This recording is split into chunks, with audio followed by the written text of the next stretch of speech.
You may have heard about Ethereum staking, but today we're gonna get down to the truth.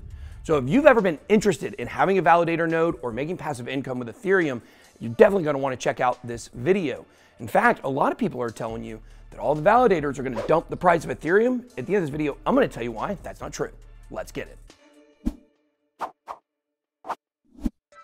Welcome to BitBoy Crypto. My name is Ben. Today, we are going to be taking a look at Ethereum staking. So let's start with the fundamentals. Ethereum is now POS. Now, that doesn't stand for a point of sale or piece of stuff. That stands for proof of stake.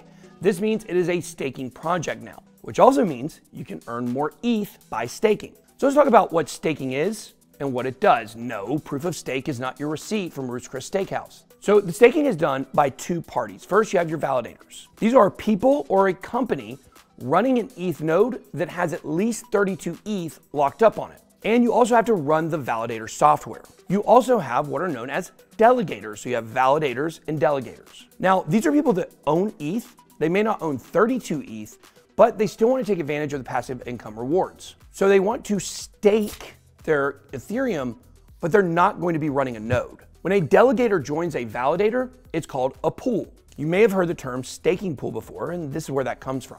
Now, staking is actually very simple, and it can be done through an exchange, but you do have to be careful. Because when you stake with some place like Coinbase, what you're doing is you're giving your crypto, your ETH, over to that company, a third party, which we saw with Celsius is not always the smartest thing to do, and you could lose all your crypto. So if you want to do this on an exchange, I don't suggest putting your entire stack there, just a percentage, an amount that if Coinbase went bankrupt, we don't think it's going to happen, but we also didn't think Celsius would go insolvent either. Just in case that happens, you don't want to lose all your crypto.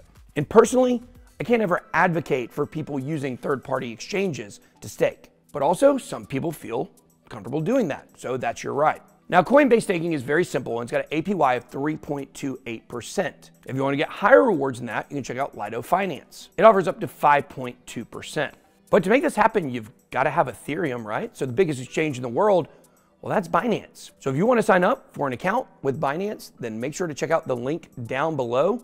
We got plenty of Ethereum, plenty of liquidity. You can get it there. And then once you own it, then you can decide what to do with it. So the staking rewards come from several different Ethereum network mechanisms or blockchain operations. You have consensus rewards and execution rewards. We'll talk about the consensus rewards first. You have a proposer. This is where your validator proposes the next block to verify. You have an attester. This is where your validator votes on different blockchain checkpoints. Then you have the sync committee. And no, this is not your dad and his two friends trying to unclog the pipes in the kitchen. This is where your validator signs the block header and then holds it for full confirmation. So then we have the execution rewards. These are tips and priority fees.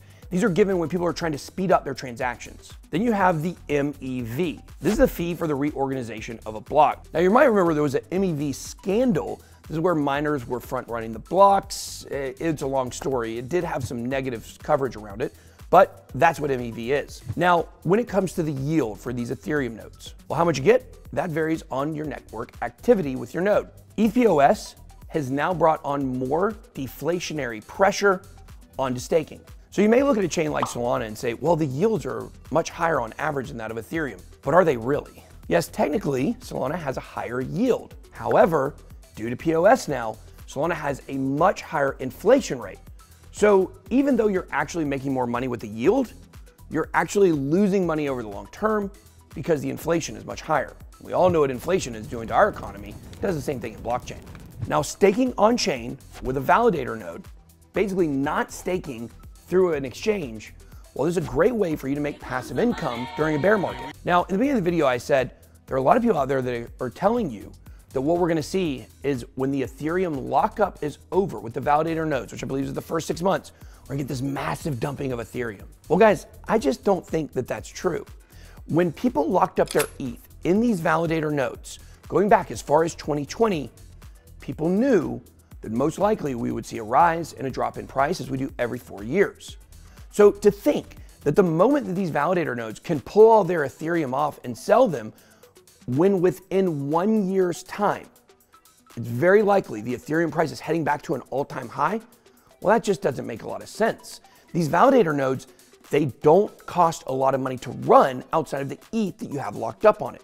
Compare that to something like Bitcoin mining, where there is mining and energy costs That's why the supply shock of the halving forces these miners to sell off equipment and to sell off Bitcoin at massive rates. They have to do it to stay profitable.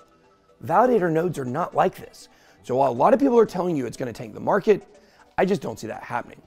Hope you guys enjoyed this video. That's all I got. Be blessed. BitBoy out.